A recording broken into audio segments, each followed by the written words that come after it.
Shalom, chers frères et sœurs.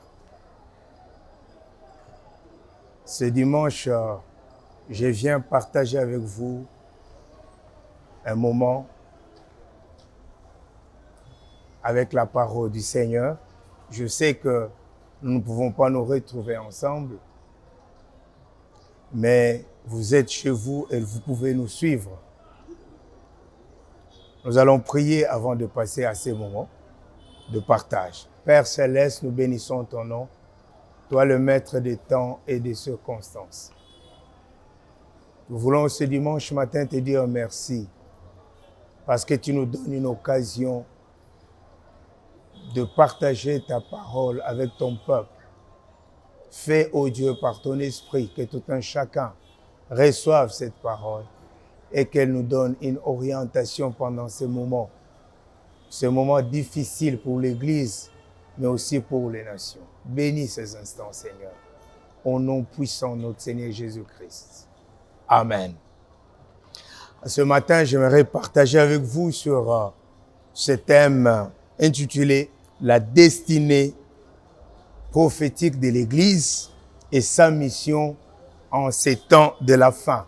La destinée prophétique de l'Église et sa mission en ces temps de la fin.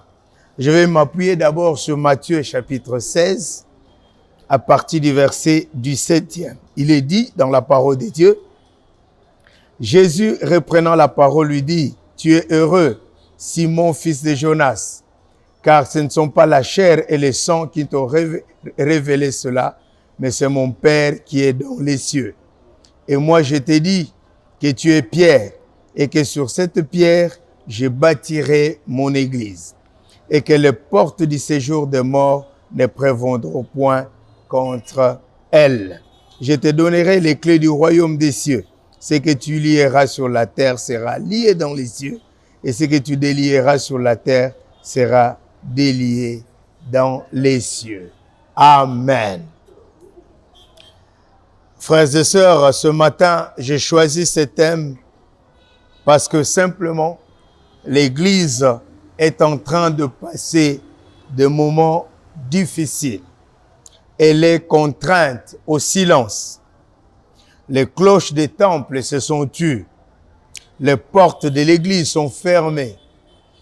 Pas de louange ni d'adoration qui monte vers le Roi des rois, le Seigneur des seigneurs, même en ce jour qui a été consacré pour le célébrer. Oui, la communion fraternelle maintenant est mise en mal. Il n'est plus doux, il n'est plus agréable pour deux frères de demeurer ensemble à cause de cette pandémie. Et les enfants de Dieu pendant ces temps sont dans le doute. Des questions passent dans leurs esprits et il n'y a personne pour y répondre. En ce moment, l'Église a besoin, plus que hier, du ministère des fils d'Issachar. Oui, parce que les fils d'Issachar, dit la parole de Dieu, ils avaient l'intelligence du temps pour connaître ce que Israël devait faire par rapport au temps qu'il traversait. C'est cela le rôle du ministère prophétique aujourd'hui. Malheureusement, le ministère prophétique dans l'Église de notre nation fonctionne avec une seule aile. Dire ce que Dieu veut faire pour les hommes. Mais il est rare aujourd'hui d'entendre des prophètes dire ce que l'Église devait faire par rapport au temps prophétique. C'est pour cela que j'ai tenu avec le Saint-Esprit à partager ce moment pour répondre à ces questions en parlant de la destinée prophétique de l'Église et de sa mission en ces temps de la fin.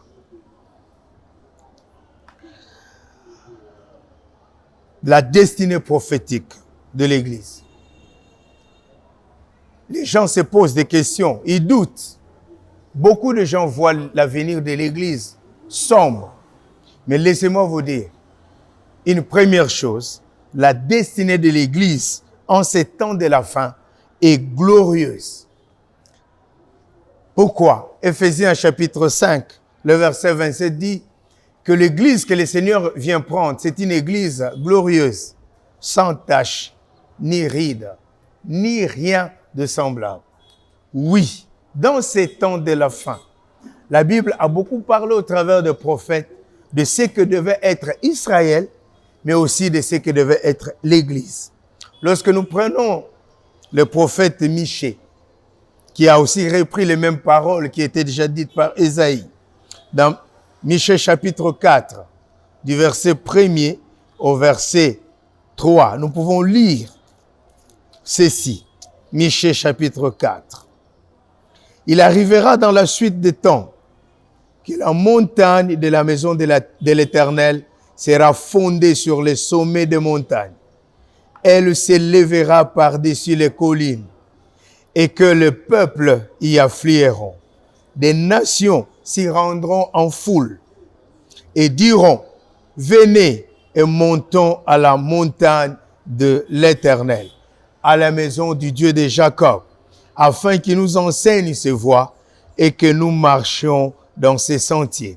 Car de Sion sortira la loi et de Jérusalem la parole de l'Éternel. Oui, ces paroles prophétiques concernent d'abord Israël en tant que nation, mais aussi elles concernent l'Église qui est Israël spirituel. Et lorsque nous entendons ces paroles prophétiques, le prophète Michée affirmait qu'il arrivera que dans la suite des temps, la montagne de la maison de l'Éternel sera placée sur les sommets des montagnes. Le peuple de toutes les nations y afflueront, ils monteront vers la maison de l'Éternel. Et ces peuples diront que nous sommes venus apprendre le voie de l'Éternel. Nous comprenons que non seulement Israël, mais aussi l'Église qui est Israël spirituel, dans ces temps de la fin, a un grand rôle à jouer dans les nations. Parce que l'Église devra instruire les foules, les peuples, selon les voies du Seigneur. Les montagnes ici parlent des institutions qui sont établies dans le monde, des institutions politiques, économiques, sociales. Et nous voyons que toutes ces institutions se soumettront à l'autorité de l'Église qui sera placée sur le sommet. Croyez-moi, ce n'est pas ce virus qui va empêcher l'Église de jouer ses rôles en ces temps de la fin. Dieu qui a donné la promesse, il est tout puissant et il veille sur sa parole pour l'accomplir. Et l'accomplir mot à mot parce qu'aucun iota ne peut être perdu. Donc je disais que dans tous ces questionnements, dans toutes ces questions qui passent dans vos têtes, j'ai donné une première réponse. Si vous croyez que la destinée de l'Église est sombre, je vous annonce avec joie que l'Église du temps de la fin sera une Église glorieuse. Et cette Église jouera son rôle. Oui, rappelons-nous que Jésus a dit, je suis la lumière du monde.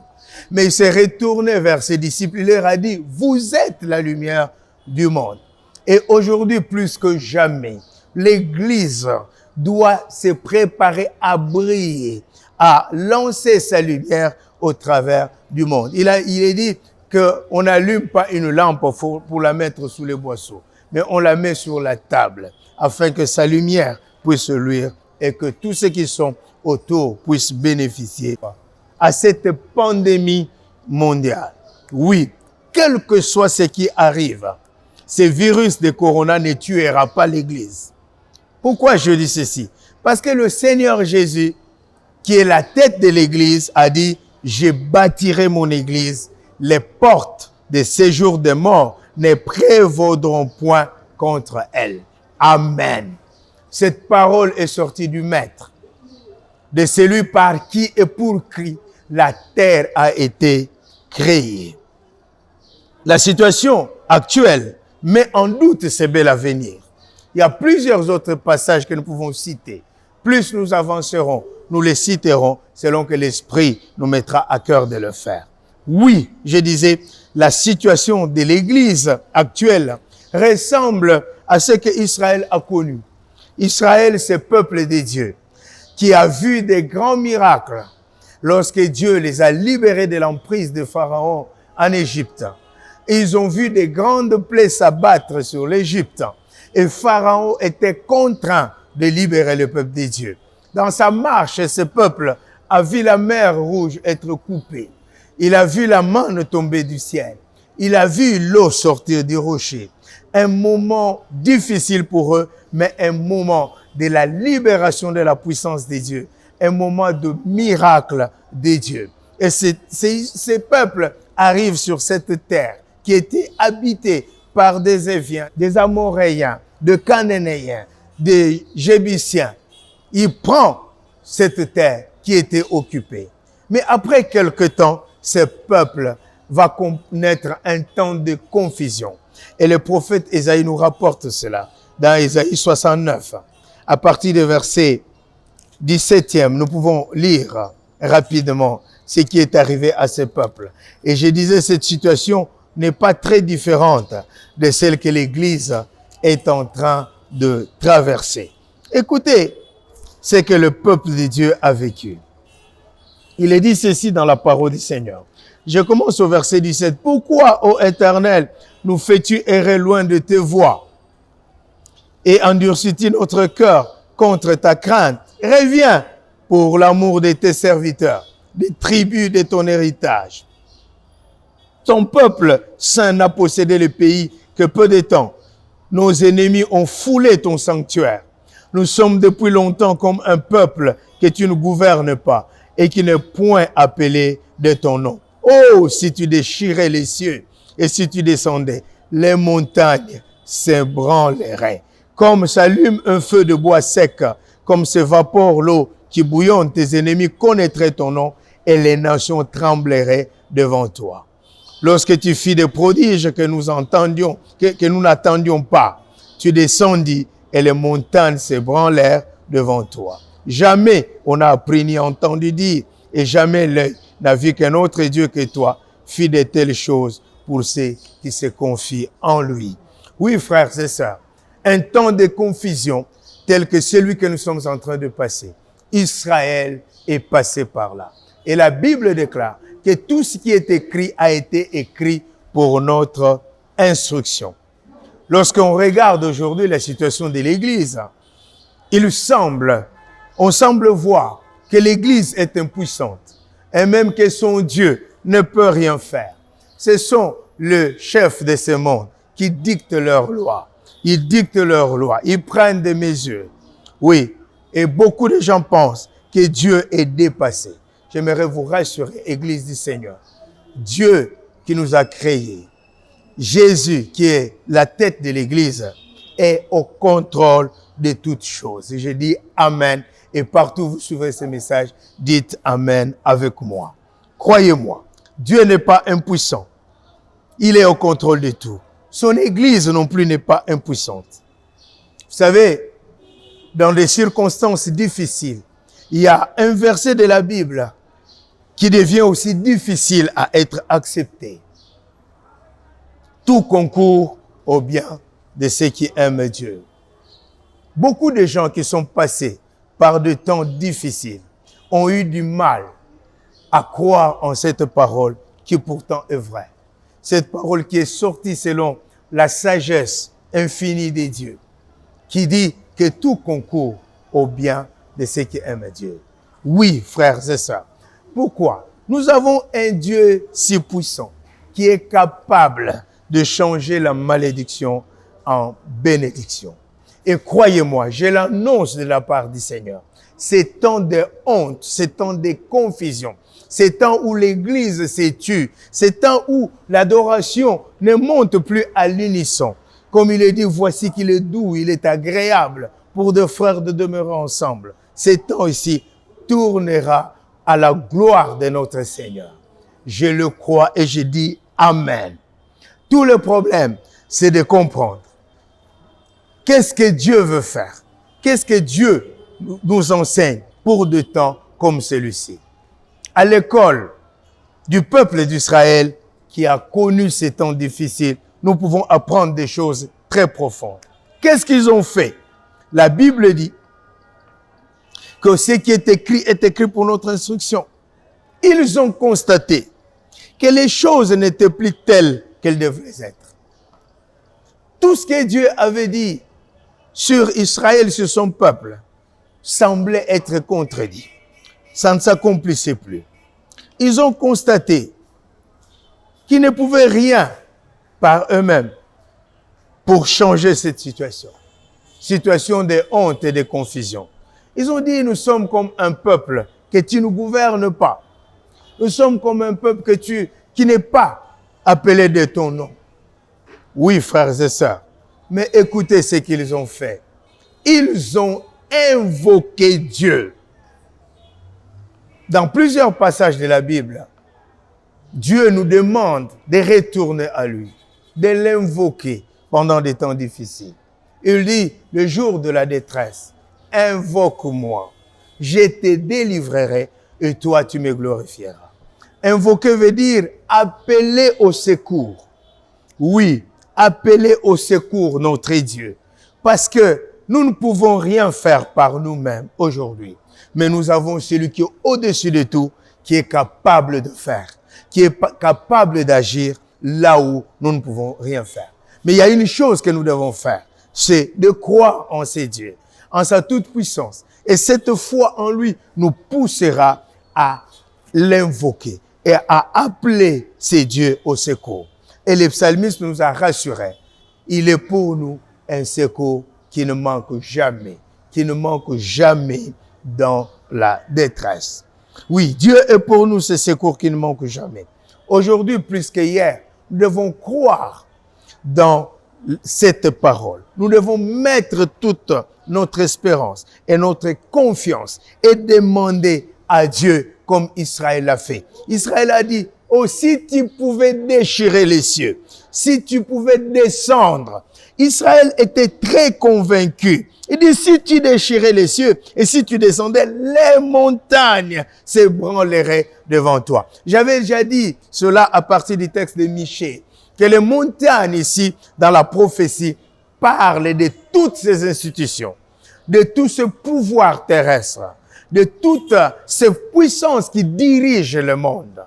Oui, aujourd'hui, lorsqu'on parle de ces virus, on parle de ses origines diaboliques. Ce serait quelque chose qui a été inventé par l'homme. Nous avons des vidéos qui circulent partout. Oui, que ce virus a été inventé. Et puis, des milliers de personnes sont en train de mourir. Rappelez-vous que toutes ces personnes, c'est Dieu qui les a créées. C'est Dieu qui les a créées. C'est lui le maître de la vie. Et il n'y a que lui qui peut récupérer la vie de quelqu'un. Il est sur son trône. Et nous, l'Église, nous devons lever nos mains en ces temps et appeler que notre Dieu puisse descendre. Qu'il puisse descendre parce que c'est pour des circonstances comme celle-ci qu'il est Dieu et que nous l'appelons Dieu. Si lui ne peut rien, alors il n'est pas Dieu. Alors il est un homme. Mais lui, il est Dieu. Il a dit dans sa parole, moi l'Éternel, je fais ce que je veux dans les cieux, sur la terre et sous la terre. Aujourd'hui, sur la terre, nous avons besoin que Dieu s'élève et accomplisse sa volonté. Église, comprends, ce n'est pas pour rien que Jésus nous a pris dans la prière à dire que ton royaume vienne et que ta volonté soit faite sur la terre comme au ciel. Il y a aujourd'hui une volonté sur la terre, une volonté qui a paralysé le monde. Une volonté qui est en train de faire mourir des milliers. Les économies sont en ruine. Oui, frères et sœurs, mais il y a une volonté là dans les cieux. Une volonté suprême. Je disais, cette destinée glorieuse de l'Église. Oui, frères et sœurs. Il est dit que l'Église sentira ses douleurs, ces temps difficiles. Mais l'Église doit être enlevée. Mais avant qu'elle ne puisse être enlevée, l'Église a une grande mission. Nous en parlerons tout à l'heure. Cette mission, c'est de ramener tout toute la terre à l'Éternel. Oui, c'est de déposer cette grande récolte au pied du Maître, car le temps de la fin, c'est le temps de la récolte pour notre Dieu. Jésus a dit que les anges vont moissonner. Ils prendront le bon grain, ils vont mettre dans le grenier des dieux. Et livrer, ils vont le livrer au fait. Le temps est arrivé. Nous voyons que Pierre, qui s'est levé à la Pentecôte, a déposé au pied du Seigneur cette moisson prémisse de 3000 âmes. Et puis l'œuvre de l'évangélisation a commencé au travers de l'Église. Nous sommes les ouvriers engagés à la dernière heure. Si Pierre a déposé les prémices de sauver de l'humanité, nous avons la mission de déposer la grande récolte à la fin du temps. Nous sommes en ce 7e mois prophétique. Nous devons récolter pour Dieu. Rappelez-vous, Église du Seigneur, que Dieu ne veut pas la mort du méchant. Combien sont en train de mourir sans connaître le Seigneur en ces moments? Ils meurent par centaines, ils meurent par milliers, et l'enfer est peuplé. Croyez-moi, spirituellement, l'ennemi est en train de jouer son rôle et de bénéficier et de marquer de points. C'est le temps où l'Église doit s'élever et comprendre. J'ai l'annonce de la part du Seigneur. Après ce virus qui est en train de ravager le monde, un puissant réveil spirituel doit prendre place. Je sais que le nom du Seigneur Jésus est le nom que l'Éternel a souverainement élevé au-dessus de tous les noms. Aujourd'hui, le nom de coronavirus est sur toutes les lèvres. On en parle partout, dans le monde entier. Tous les journaux, télévisés, radio, on ne commence que par là. Oui, frères et sœurs, Dieu n'est pas distrait, il est au contrôle. Mais aussi, nous reviendrons ça dans les jours qui arrivent. Ces temps difficiles ont été annoncés. Mais Dieu est capable de changer toutes choses. Il est capable d'intervenir. Je le sais et je le confirme que là-haut, il y a une volonté. La volonté de sauver tous les pécheurs qui sont en train aujourd'hui de mourir. Et c'est la grande mission que l'Église a dans ce temps de la fin. Ouvrier de la dernière heure. Rappelez-vous que Pierre était l'ouvrier de la première heure. Il a joué son rôle. Et Dieu nous permettra aussi à nous de jouer notre rôle. Qu'est-ce que nous avons à faire? Invoquer Dieu, c'est-à-dire l'appeler au secours. Oui, demandons-lui maintenant de déchirer les cieux et de descendre. Oui, frères et sœurs, nous avons besoin d'une visitation de Dieu pendant ces temps. Une visitation, j'allais dire la dernière visitation, qui doit amener ces grands réveils que l'Église est en train d'attendre. Ces derniers réveils. Mais laissez-moi vous dire que le réveil n'a jamais été l'initiative de Dieu. Le réveil a toujours été la réponse de Dieu aux supplications de son peuple. Et quand est-ce que le peuple supplie Dieu et lui demande de descendre? C'est quand il voit que ce qui devait être n'est pas ce qui est en train de se faire. Quand il voit que les promesses, les prophéties ne sont pas en train d'être accomplies. Quand il voit que ce que Dieu a promis, le peuple est en train de vivre le contraire. Frères et sœurs, et quand nous savons que la parole de Dieu est oui et amen, nous devons retourner à l'Éternel. Nous attendons ce grand réveil. Le réveil viendra lorsque le peuple se rendra compte, comme Israël s'est rendu compte, que rien ne va et que l'intervention de l'homme ne peut rien. Quand le peuple va désirer que Dieu, dans toute sa puissance, déchire les cieux et qu'il descende. Croyez-moi, frères et sœurs, Dieu répondra à cette prière, à cette intercession. Aujourd'hui, nous avons besoin des intercesseurs consacrés. Pas de gens qui viennent devant le Seigneur pour demander de l'argent, pour demander de mariage. Non, nous avons besoin aujourd'hui des intercesseurs, loin pour cela, et consacrés. Des gens, des amoureux de Dieu, des gens qui cherchent sa face et qui veulent voir Dieu s'est manifesté. Dieu n'aime pas la mort de méchants. Il veut que les méchants se répandent et qu'ils vivent. Oui, pour y arriver, frères et sœurs, l'Église doit présenter au monde ces dieux tout-puissants, les dieux des miracles, les dieux qui doivent faire en ces temps ce qu'il n'a jamais fait chez aucun peuple et dans aucune nation. Je le crois de tout mon cœur que le Dieu que nous prions est capable de s'élever et de faire quelque chose qui va confondre tous les plans de l'ennemi et qui obligera, j'utilise bien les mots, qui obligera tous ceux qui vivent sur cette terre de plier le genou et de dire, c'est l'Éternel qui est Dieu. Je prie de tout mon cœur que la solution à cette pandémie vienne de l'Église et vienne de notre Dieu, parce que ça sera la plus grande publicité qu'on aura fait pour Jésus. Ça sera la plus grande campagne qui va faire que même ceux qui ne croient pas en Jésus puissent plier leurs genoux. Lorsque Élie a fait descendre le feu, la Bible dit que tout Israël s'est agenouillé. Et il a dit, c'est l'Éternel qui est Dieu. En ce moment aussi, Église du Seigneur, serviteurs de Dieu, nous devons rêver de ces choses. Nous devons aspirer à cela. Oui, tu n'es pas le moindre, toi qui m'écoutes.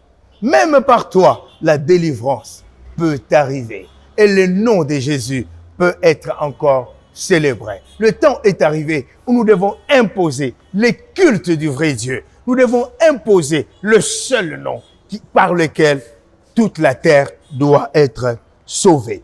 Alors, Église, prends conscience et cherche Dieu. C'est temps que les politiques appellent et le scientifique sanitaire appelle temps de confinement. Moi, je l'appelle temps de retraite. Temps où l'Église doit chercher le Seigneur. Temps où des hommes de Dieu doivent retourner sur des montagnes afin de chercher ces dieux tout-puissants.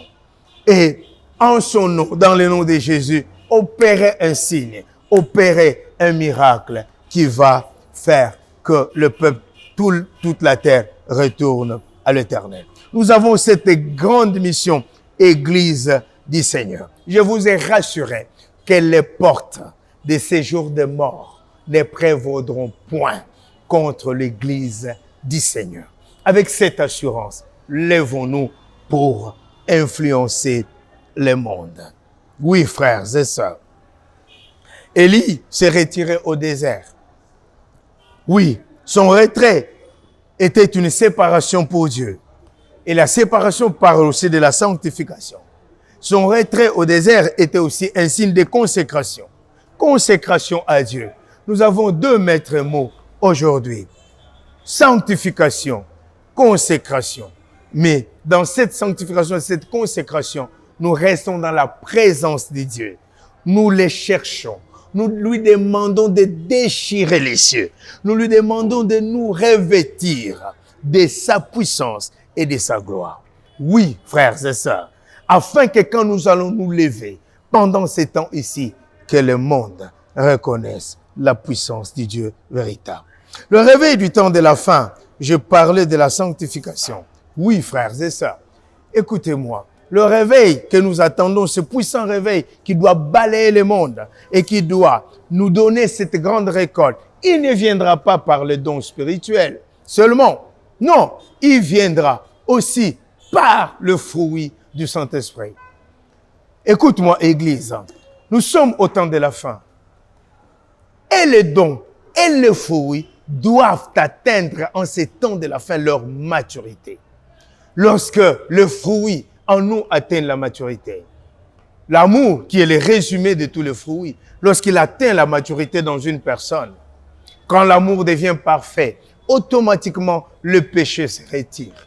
Et vous savez, lorsque le péché se retire, il y a quelque chose qui entre automatiquement, la gloire.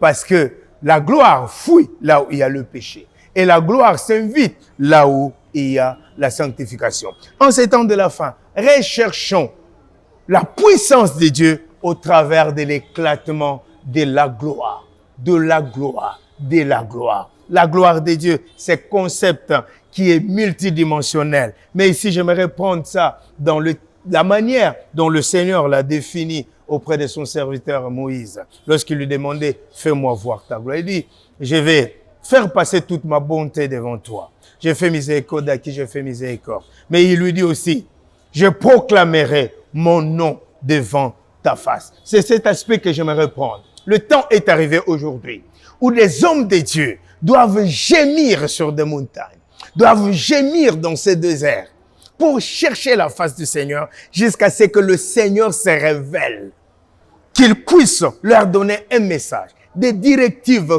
claires pendant ces temps de retraite spirituelle, avec que quand ils vont se lever, ils parleront de la part du Seigneur et ils diront les oracles de Dieu et la puissance de Dieu va se manifester et le monde sera sauvé. Oui, frères et sœurs, il est temps de demeurer dans sa présence avec une seule soif, de voir Dieu se manifester à nous et faire de nous véritablement des ambassadeurs. Il l'a déjà dit dans sa parole, qui nous a donné les fonctions d'ambassadeurs pour que nous puissions réconcilier le monde avec lui. Je parlais de ces derniers réveils qui doivent venir par le fruit, par la maturité des fruits, mais aussi par la maturité des dons. Parce que le prophète a dit, demandez la pluie et Dieu vous donnera la pluie de la première et de l'arrière-saison ensemble. C'est-à-dire, et le don et le fruit qui ont atteint la maturité afin que nous puissions faire des choses que le monde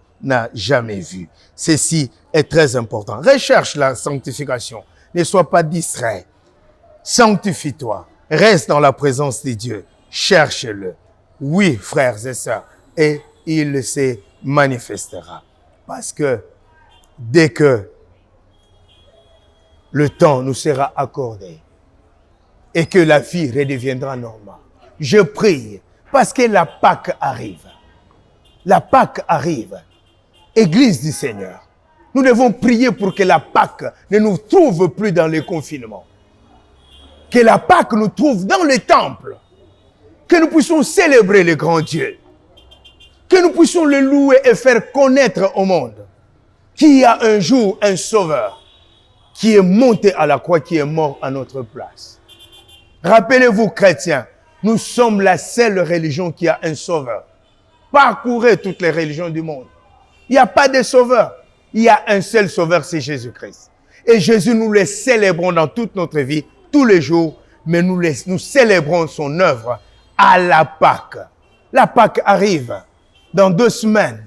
Dans 2 semaines. Et dans 2 semaines, notre Dieu est capable d'arrêter cette pandémie afin que nous puissions reprendre la vie normale et amener la lumière auprès de toutes les nations. Rappelez-vous qu'il est dit dans Ésaïe que même le roi de la terre et toutes les nations doivent marcher à la clarté de la lumière de l'Église. Alors toi qui m'as suivi ce matin, comprends que ce temps que tu appelles confinement, Dieu l'appelle un temps de retraite. Cherchez Dieu. Et Dieu se manifestera. Il a dit, vous me chercherez et vous me trouverez si vous me cherchez de tout votre cœur. Le temps est arrivé pour que tous nous puissions nous consacrer à chercher ces dieux véritables. Et il se manifestera. Que Dieu te bénisse, toi qui as écouté. Partage ces messages et instruis les enfants des dieux afin qu'ils puissent respecter les instructions qui sont données. Nous avons besoin d'être en vie parce que la moisson est grande et il y a très peu d'ouvriers. Courbe ta tête, nous allons prier pendant un instant. Père Céleste, je crois de tout mon cœur que la destinée prophétique de l'Église est glorieuse. Je le crois de tout mon cœur que l'Église en ces temps de la fin doit jouer un rôle important. L'institution qui est l'Église doit se placer au-dessus de toutes les institutions de ce monde. Cette institution qui est la maison de l'Éternel doit instruire les nations. Je sais, Seigneur, que chaque fois que l'homme est bloqué, il s'en remet à toi. Oui, Père, nous avons une seule prière. Déchire les cieux et descends. En ce moment, tes enfants sont dans de déserts, dans de forêts, dans de montagnes en train de chercher ta face. Oh Dieu, déchire les cieux et descends dans toute ta puissance, dans toute ta gloire. Viens revêtir ton peuple d'une huile fraîche, d'une onction pour relever ces défis qui s'appellent coronavirus. Oui, Seigneur, le nom de Jésus est au-dessus de ces noms. Rallume la foi de tes enfants. Instruis ton peuple. Il est temps, Seigneur, que l'Église s'élève. Il est temps que des mandatés qui viennent du conseil de Dieu s'élèvent pour parler à l'Église, s'élèvent pour parler aux nations. Seigneur, manifeste-toi dans toute ta gloire, dans la vie de tout celui qui te cherche. Protège le peuple de Dieu, où qu'il soit. Protège ceux qui ne te connaissent pas, parce que eux ont besoin de te connaître au travers de cette puissance que tu libères sur l'Église en ces temps de la fin. Seigneur Dieu, je prie pour demander ces réveils, les derniers et les plus puissants qui doivent nous aider à apporter une récolte. Nous n'avons plus besoin de prémices, mais nous avons besoin de la grande récolte que nous devons déposer à tes pieds. Et cette récolte, ce sont les hommes de toutes les nations, de toutes les langues, de toutes les cultures. Seigneur, garde-les en vie. J'ai détruit tous les projets du diable qui tendent à décimer le peuple de Dieu, que Dieu a créé à son image et à sa ressemblance. Protège-les, Seigneur. Rends ton Église plus efficace encore. Change les choses, toi le maître des temps et des circonstances. Tu es capable de le faire, alors fais-le. Nous le croyons et nous te disons merci parce que tu le fais et le monde saura qu'il y a un Dieu dans les cieux et que ce Dieu a toujours été célébré par ton Église. Sois béni, ô Père, toi qui écoutes la prière. Il est dit, toutes les nations viendront à toi. Au nom de notre Seigneur Jésus-Christ. Amen. Soyez bénis, frères et sœurs, vous qui avez suivi ces messages. Je vous invite à le partager à d'autres, afin qu'un plus grand nombre l'écoute. Et Dieu ne manquera pas de vous bénir. Shalom. Et à la prochaine.